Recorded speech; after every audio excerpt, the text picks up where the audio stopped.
सभी को प्रणाम। मेरा नाम प्रशांत शर्मा, उत्तर प्रदेश राज्य आयुष सोसाइटी एवं लखनऊ विश्वविद्यालय के योग संस्थान के संयुक्त तत्वाधान में प्रस्तुत ये कार्यक्रम जिसका निर्देशन डॉक्टर अमरजीत यादव जी कर रहे हैं। आज हम आपको फ्रोजन शोल्डर के बारे में बताएंगे कि फ्रोजन शोल्डर कैसे होता है और क्या क्या उसकी प्रॉब्लम्स आती हैं। आज की जीवन शैली में जैसे भाग दौड़ की जीवन शैली है, उसके अंतर्गत आपके जो कंधों में जकड़न है या किस प्रकार से कंधे से ऊपर और गर्दन के आसपास की जो समस्याएं हैं, उससे रिलेटेड जितनी भी सावधानियां हैं और कौन कौन से आसन प्राणायाम हैं, उसके बारे में हम चर्चा करेंगे। अब आइए देखते हैं कि हम फ्रोजन शोल्डर में कौन कौन से योगाभ्यास कर सकते हैं, जिसके अंतर्गत हम आसन और प्राणायाम और कुछ सूक्ष्म क्रियाएं करके आपको बताएंगे। सबसे पहले हम जानते हैं कि फ्रोजन शोल्डर होता क्या है। आजकल के दैनिक जीवन में इतनी व्यस्तता होने के कारण जो हमारे अपर बॉडी में इतना मूवमेंट नहीं हो पाता है, और उसके साथ साथ अगर हम ये देखें कि ज़्यादा कंप्यूटर चलाने से, मोबाइल चलाने से या ऐसे कई क्रियाएं बाइक चलाने से, इन सब अन्य क्रियाओं के साथ साथ जब हम इस चीज़ को समझते हैं तो ये लगता है कि हमारे कंधों पर सूजन आ जाती है और कभी कभी काम करने में दर्द होने लगता है। तो इसका मतलब आपको कहीं ना कहीं फ्रोजन शोल्डर की समस्या है, चाहे शुरुआती हो चाहे आगे की ओर की हो। यह सबसे ज़्यादा 40 की उम्र के प्लस वालों को देखा जाता है और उनमें यह समस्या अधिक पाई गई है। अब हम देखते हैं कौन कौन से हम सूक्ष्म क्रिया कर सकते हैं। आइए शुरू करते हैं। प्रथम सूक्ष्म क्रिया गिरवा शक्ति विकास क्रिया। सबसे पहले सीधे साम्यावस्था में खड़े हो जाएं इस प्रकार से, और लंबी गहरी सांस लेते हुए अपने श्वास क्रम को सामान्य करेंगे और अपने साम्यावस्था में खड़े होने के पश्चात अपनी ग्रीवा को शिथिल और सीधा रखेंगे। इसके पश्चात नाक से श्वास लेते हुए अपनी दाहिनी ओर श्वास छोड़ते हुए मुड़ेंगे और 10 तक काउंट करेंगे। 1 2 3 4 5 6 7 8 9 10। फिर श्वास लेते हुए मध्य में आ जाएंगे, फिर पुनः श्वास लेंगे और बाईं तरफ घूम जाएंगे। 10 तक काउंट करेंगे। 1 2 3 4 5 6 7 8 9 10। फिर श्वास लेते हुए पुनः मध्य में आ जाएंगे। इसी में अब दूसरी क्रिया करेंगे। श्वास लेते हुए ऊपर की ओर जाएंगे, श्वास को रोके रखेंगे, 10 तक काउंट करेंगे। 1 2 3 4 5 6 7 8 9 10। फिर श्वास छोड़ते हुए नीचे की ओर आएंगे, चिन को चेस्ट तक लगाएंगे और काउंट करेंगे। 1 2 3 4 5 6 7 8 9 10। श्वास लेते हुए साम्यावस्था में आ जाएंगे। अब इसी क्रम में तीसरा अभ्यास जो ग्रीवा संचालन का तीसरा क्रिया है, उसमें चिन को चेस्ट तक लगाएंगे और फिर धीरे धीरे रोटेशन करेंगे। इसमें भी आप काउंटिंग करते हुए एक बार क्लॉकवाइज और बीच में आने के पश्चात एंटी क्लॉकवाइज। ध्यान रखें आपका कंधा ना उठे, केवल गर्दन का ही मूवमेंट हो और इस प्रकार साम्यावस्था में आ जाएंगे। यह सभी क्रिया आपको 3 से 5 बार ये प्रारंभिक अभ्यास में कर सकते हैं तथा 5 से 7 बार भी आगे जैसे आप धीरे धीरे करते रहेंगे तो आप इसका लाभ उठा सकते हैं। अब इसके पश्चात अब हम करेंगे स्कंद शक्ति विकासक क्रिया। स्कंद शक्ति विकासक क्रिया करने के लिए पैरों के बीच में हल्का सा गैप ले आइए। लंबी गहरी सांस लेते हुए दोनों हाथों को इस प्रकार से कंधे के ऊपर रखेंगे। लंबी गहरी सांस लेते हुए पहले अपनी कोहनियों को मिलाने का प्रयास करें कि इस प्रकार से आपकी कोहनी मिल रही है, ठीक है। और फिर लंबी गहरी सांस लेते हुए आगे की ओर 1 2 3 4 5 6 7 8 9 10। ये तो एक क्लॉकवाइज हुआ। अब इसी का विपरीत एंटी क्लॉकवाइज करेंगे।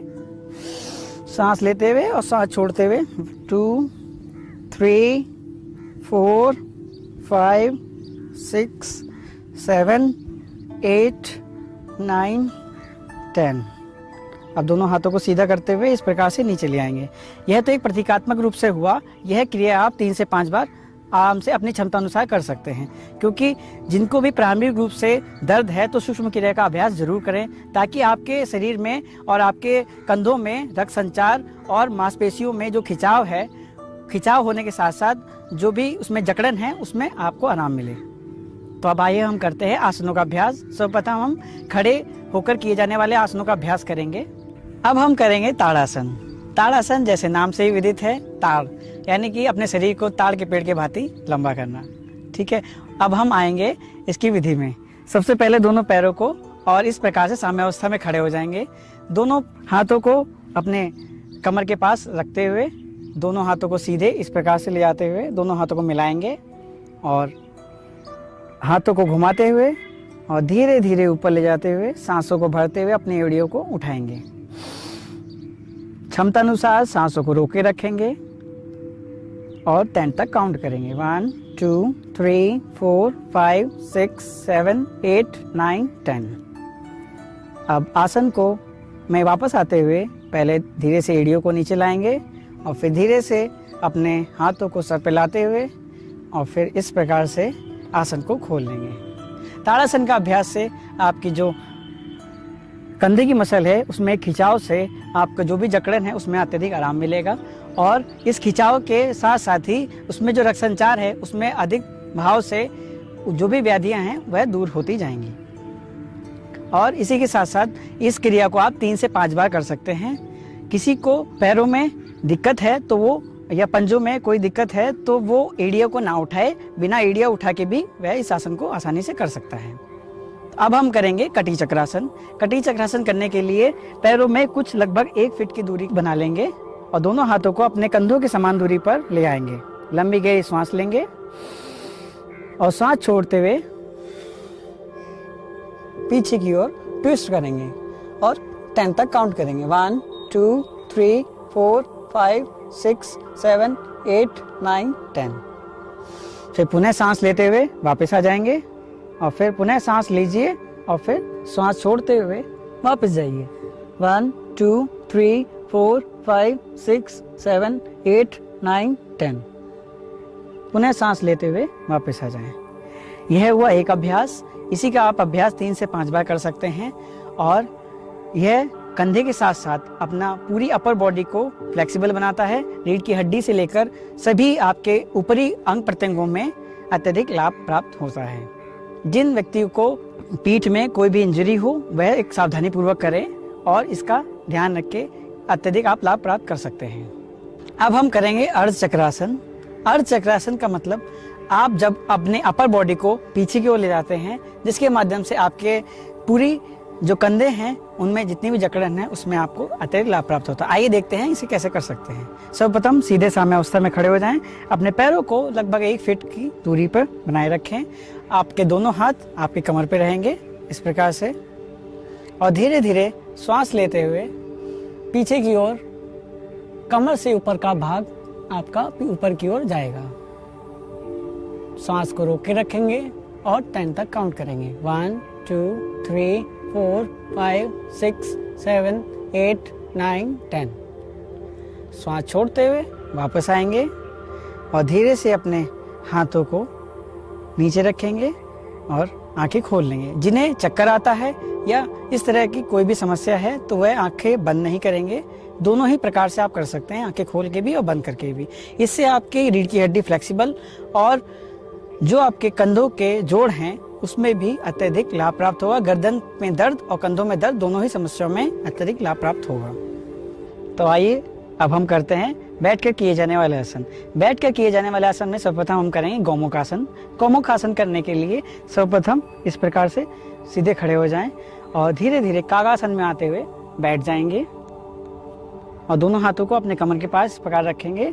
अपने दोनों पैरों को सीधा दंडासन में ले आएंगे। अब इसके पश्चात अपने बाएं पैर को इस प्रकार से मोड़ेंगे, अपने दाहिने पैर की जंघाओं के नीचे ले आएंगे और बाएं पैर को ऊपर की ओर रखते हुए इस प्रकार से ये जो है एरिया आपके गौ के मुख के आकार के जैसा बन जाता है, तो इसीलिए इसका नाम गौमुख आसन पड़ा। अब हम अपने बाएं हाथ को जो पैर नीचे है उसे धीरे से पीछे लेके जाएंगे और जो पैर आपका ऊपर है यानी कि दायां पैर ऊपर है तो इस हाथ को धीरे से ऊपर लेते जाएंगे, सांस भरेंगे और फिर श्वास छोड़ते हुए फिर सांस भरते हुए ऊपर की ओर देखेंगे और दोनों आपके हाथ पीछे बांध लिए जाएंगे इस प्रकार से। इस अवस्था में 15 से 30 सेकंड रहेंगे या आप 10 तक काउंट कर सकते हैं। 1 2 3 4 5 6 7 8 9 10। अब धीरे से श्वास छोड़ते हुए पहले दाएं हाथ को अपने दाएं घुटने पर ले आएंगे और फिर धीरे से बाएं हाथ को घुटनों के ऊपर रखेंगे। इस अवस्था में कुछ क्षण रहेंगे ताकि आपकी मसल्स, कंधों की मसल रिलैक्स हो जाएं और उसमें रक्त संचार सामान्य रूप से सुचारू हो जाए। इसके पश्चात धीरे से अपने दाएं पैर को खोलेंगे और फिर बाएं पैर को खोलेंगे और दंडासन में आके विश्राम करेंगे। गौमुख आसन आपके चेस्ट को और आपके अपर बॉडी के लिए अत्यधिक लाभकारी है, जिसके द्वारा मांसपेशियों में खिंचाव के आने के साथ साथ आपके सभी प्रकार की कंधों में जकड़न, हाथों में झंझनाहट और दर्द की अत्यधिक जो सूजन है, इन सब समस्याओं में लाभ प्राप्त होता है। जिन व्यक्तियों को गर्दन में प्रॉब्लम है या इस प्रकार की कोई भी सर्जरी या किसी तरह से चोट लगी है, वह इस आसन को सावधानी पूर्वक या किसी योग प्रशिक्षक की सावधानी में करें। जिन्हें गठिया है वह जब पैरों को मोड़ेंगे तो बहुत सावधानी पूर्वक करें, जिससे आपके घुटनों में दिक्कत ना हो और कोई भी परेशानी ना हो। अब हम करेंगे उष्ट्रासन। उष्ट्रासन करने के लिए सर्वप्रथम इसी प्रकार से दंडासन में आ जाएंगे और धीरे से पहले बाएं पैर को वज्रासन में ले आएंगे और फिर उसके पश्चात दाएं पैर को वज्रासन में ले आएंगे। इस प्रकार से उठ के बैठ जाएंगे। इस अवस्था में एक लंबी गहरी सांस लेंगे,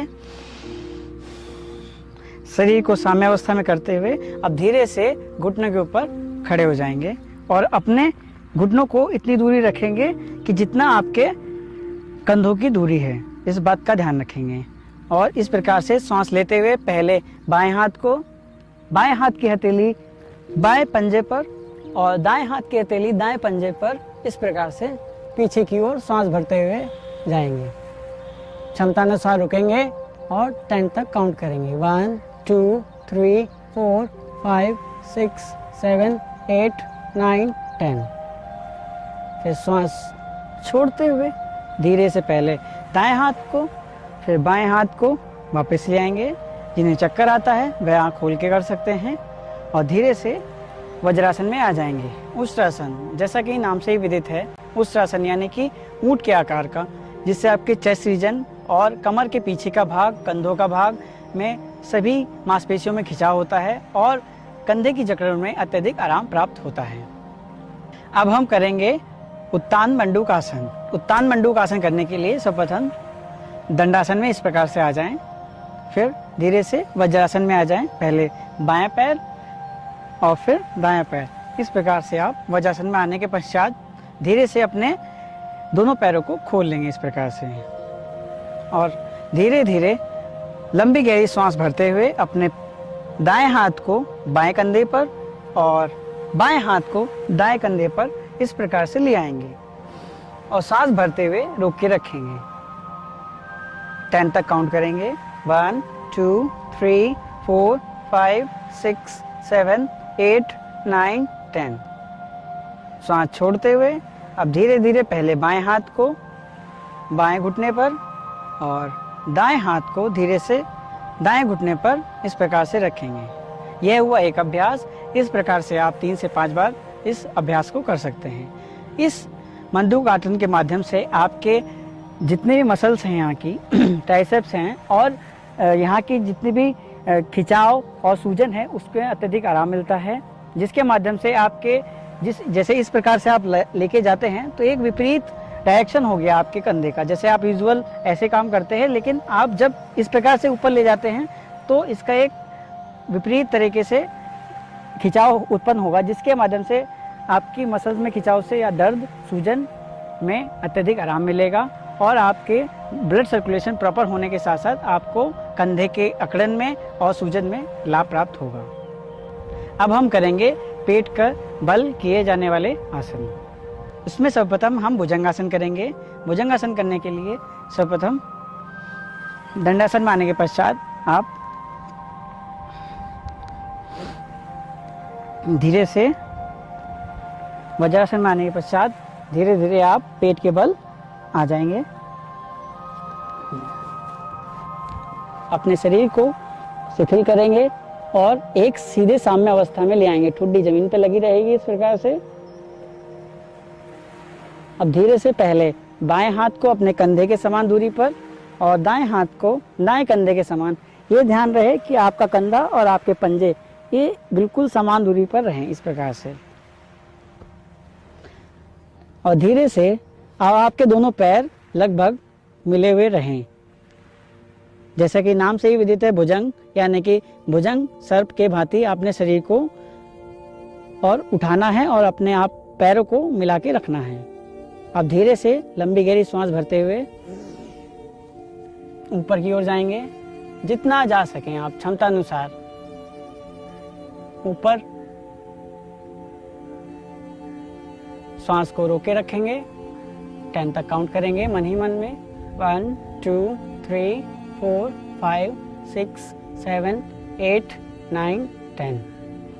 सांस छोड़ते हुए धीरे धीरे नीचे की ओर आ जाएंगे। अब धीरे से वापस आने के लिए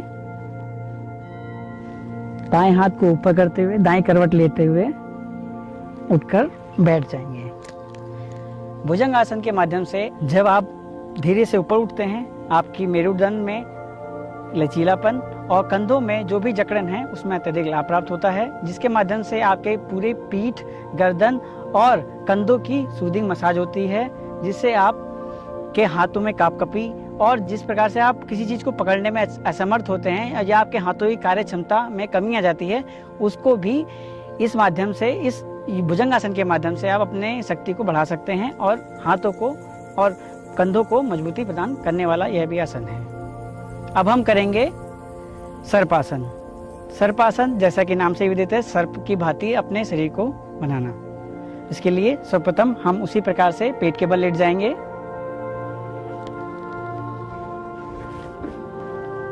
दोनों हाथों को हथेलियां आसमान की ओर, चिन्ह पृथ्वी की ओर लगी रहेगी।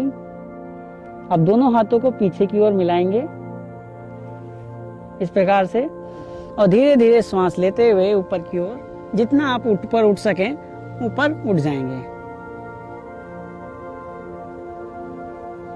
लंबी गहरी श्वास लेते हुए अपने आप को रोके रखेंगे क्षमता अनुसार और 10 तक काउंट करेंगे। 1 2 3 4 5 6 7 8 9 10। धीरे से सांस छोड़ते हुए पहले अपनी चिन को जमीन पर लगाएंगे और धीरे से अपने कंधों को आराम देंगे और धीरे धीरे अपने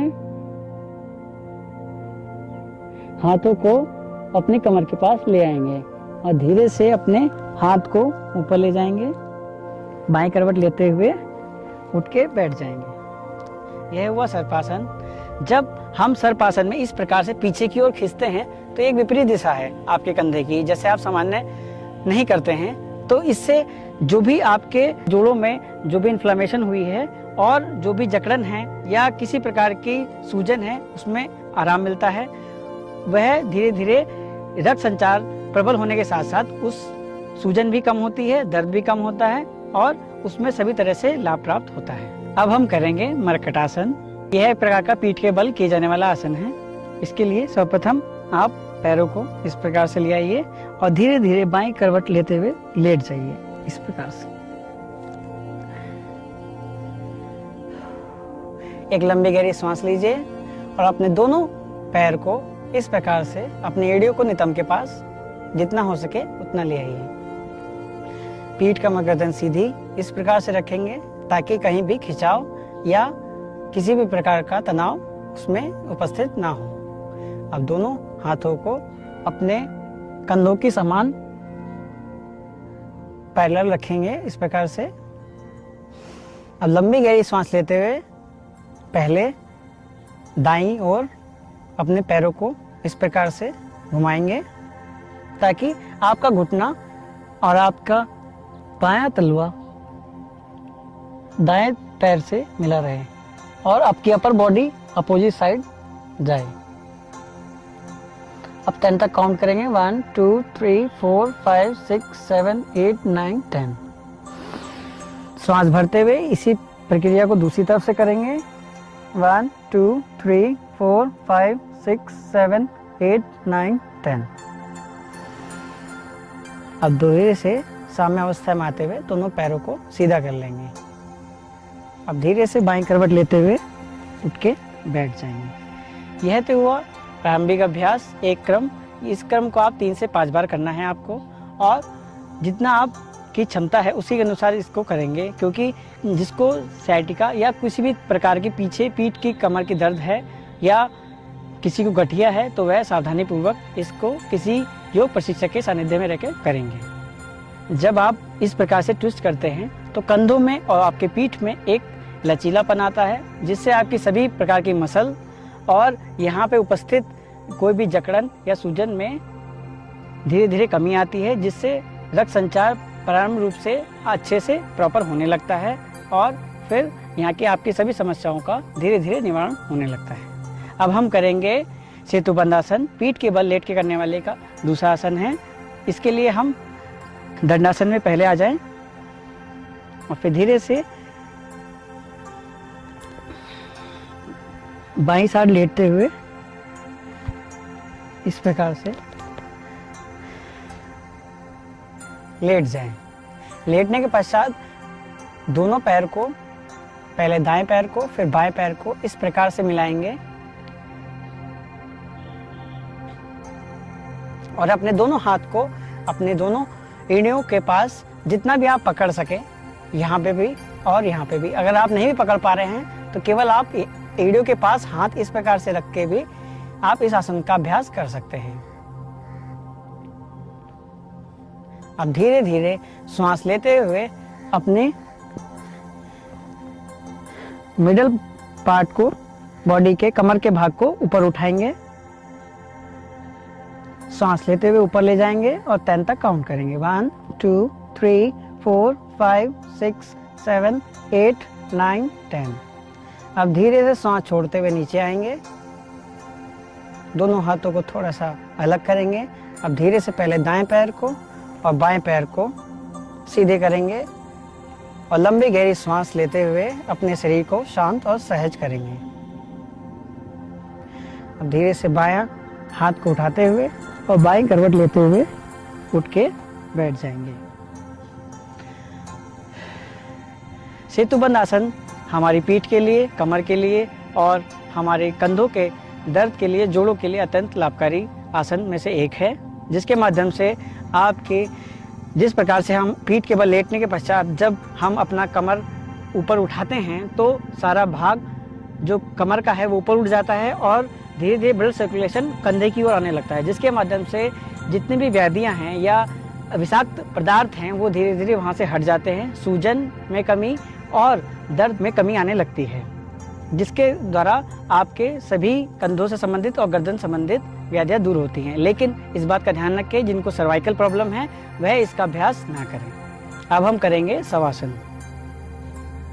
शवासन करने के लिए इसी प्रकार से पीठ के बल लेट जाएं और अपने दोनों हाथ पैरों को मिलाइए और फिर धीरे धीरे बिल्कुल अपने शरीर को ढीला, शिथिल और आपकी गर्दन जिस दिशा में मुड़ना चाहे उस दिशा में छोड़ दीजिए। शवासन सभी आसनों के पश्चात किया जाने वाला एक महत्वपूर्ण आसन है, जिसके माध्यम से आपके सभी आसन जो आपने किए हैं और जो मांसपेशियों में खिंचाव या अतिरिक्त दाब उत्पन्न हुआ है उस सभी को सामान्य करता है और रक्त संचार संपूर्ण शरीर में सामान्य करता है। हृदय गति और आपकी सभी नाड़ियों में ऊर्जा का प्रभाव सामान्य रूप से प्रभावित करता है। शवासन एक आरामदायक आसन में से एक है।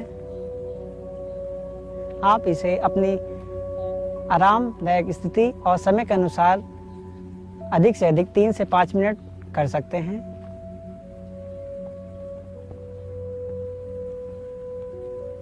शांत रहकर अपने शरीर को और अपने संपूर्ण अंग प्रत्यंगों को महसूस करेंगे। वह शांत, सहज और एकात्मता की ओर बढ़ रहा है। हृदय गति सामान्य और रक्त संचार सामान्य हो रहा है। जब आपको लगे आपका सभी अंग प्रत्यंग और श्वास क्रम हृदय गति सामान्य हो गए हैं और आपको उठना है, तो दोनों हाथ पैरों को मूवमेंट देते हुए और दोनों हाथ पैर को इस प्रकार मिलाते हुए बाएं हाथ को ऊपर ले जाएंगे और इस प्रकार से बाएं करवट लेट जाएंगे। कुछ क्षण इसमें इस प्रकार रहने के पश्चात धीरे से बाएं करवट लेते ही उठ के बैठ जाएंगे। ये आसनों का अभ्यास पूरा हुआ, जिसके अंतर्गत हमने खड़े होकर, बैठकर और पीठ के बल और पेट के बल सभी आसनों का अभ्यास बताया, जो ज़्यादा से ज़्यादा आपको कंधे के लाभ और उसमें जो भी आपकी व्याधि हैं उससे दूर करने में लाभदायक हो सकते हैं। अब हम करेंगे प्राणायाम, जिसके अंतर्गत हम सर्वप्रथम करेंगे नाड़ी शोधन प्राणायाम, जिसे हम अनुलोम विलोम प्राणायाम भी कहते हैं। सर्वप्रथम दंड आसन में आने के पश्चात आप वैसे तो आप किसी भी आसन को ग्रहण कर सकते हैं, जैसे सुखासन, किसी भी ध्यानात्मक आसन में से एक, सुखासन, ध्यानात्मक आसन या पद्मासन।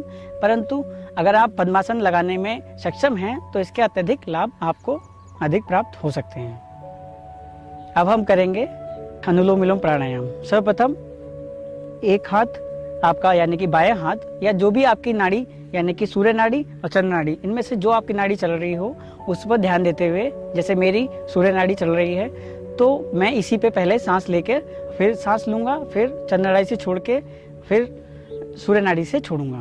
तो इस प्रकार से अब हम अपने पहली 2 उंगलियां वर्जित मानी गई हैं, क्योंकि इन दोनों उंगलियों का प्रयोग नहीं करते हैं अनुलोम विलोम प्राणायाम में, इसलिए आखिरी की 2 उंगलियां का प्रयोग करते हैं। इस प्रकार से अपनी बाईं नासिका को बंद करिए, चाहे तो आप माथे पर इस प्रकार से रख सकते हैं या फिर आप अपनी दोनों उंगलियों को इस प्रकार से मोड़कर इस मुद्रा में आ सकते हैं। लंबी गहरी सांस लीजिए, दाईं नासिका से सांस लीजिए और फिर क्षमता अनुसार रुकिए। फिर इसके पश्चात धीरे से बाईं नासिका से छोड़ दीजिए, फिर धीरे से बाईं नासिका से सांस लीजिए,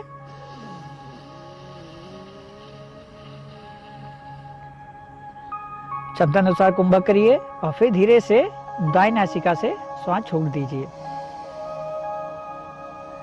धीरे से आप आंखें खोल के या बंद कर से किसी भी प्रकार से कर सकते हैं। यह एक अभ्यास हुआ, इसका अभ्यास आप 20 से 25 बार अच्छे से कर सकते हैं, क्योंकि यह नाड़ी शोधन प्राणायाम है। हमारे शरीर में पड़ी 72,000 नाड़ियों का शोधन करता है और सभी प्रकार की नाड़ियों के बीच में फंसा हुआ मल और जो हमारे सभी जोड़ में है, यानी कि हमारी नाड़ियां तो सभी जगह हैं, भाई जोड़ में हो गया, पैर में हो गया और सभी अंग प्रत्यंगों में है, तो उनका शोधन करना भी अति आवश्यक है, जिसके माध्यम से हम सूजन में कमी और दर्द में कमी या एक तरह से पूरा बैलेंस क्रिएट करके हम उसमें भी लाभ प्राप्त कर सकते हैं। अब हम करेंगे भ्रामरी प्राणायाम। भ्रामरी जैसे नाम से ही विदित है, भ्रमर की भांति गुंजन करना। इसके लिए सर्वप्रथम हम दोनों हाथों को कानों के लोब तो इस प्रकार ढकेंगे और धीरे धीरे अपनी आंखों पर और अपने पूरे फेस पर इस प्रकार से लंबी गहरी सांस लेते हुए गुंजन करेंगे।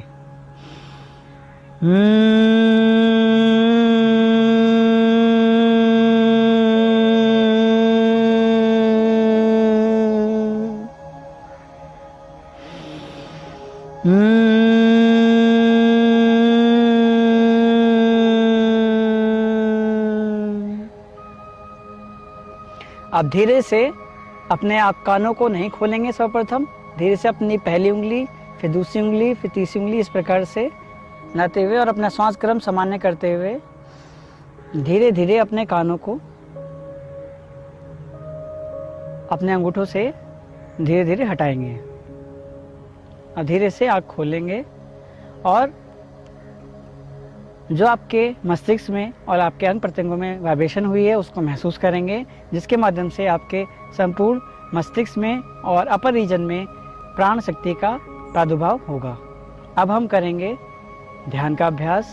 प्राणायाम के पश्चात ध्यान अति आवश्यक है, जिसके माध्यम से आप एक तरह से अपने शरीर को, अपने मन मस्तिष्क को स्थिर और शांत कर सकते हैं।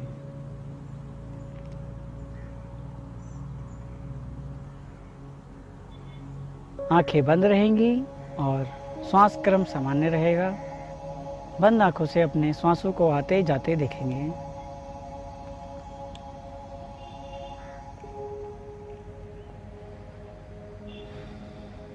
योगाभ्यास करने के पश्चात जो आपके शरीर ने ऊर्जा का एक संचार हुआ है, उसको अपने संपूर्ण शरीर में फैलाने का प्रयास करेंगे।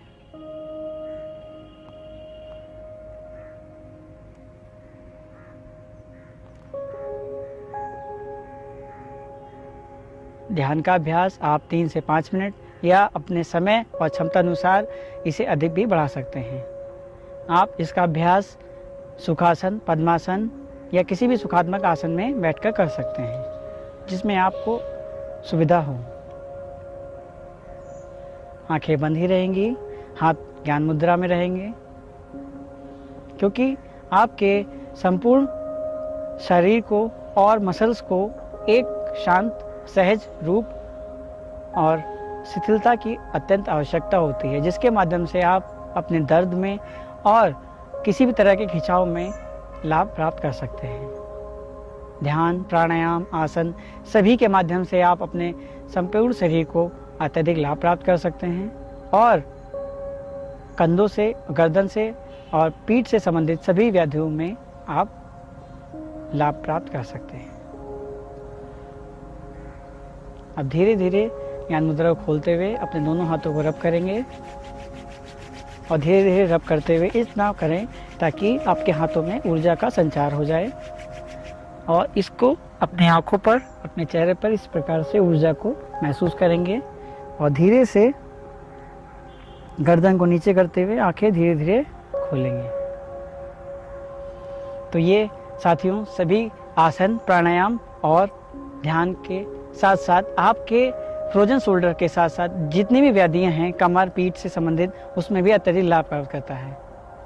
इसके साथ साथ जब हम फ्रोजन शोल्डर के लिए इन सब क्रमों का यूज़ करते हैं, प्रयोग करते हैं, तो आप धीरे धीरे अभ्यासरत रहिए और आपको धीरे धीरे इसका लाभ मिलता रहेगा।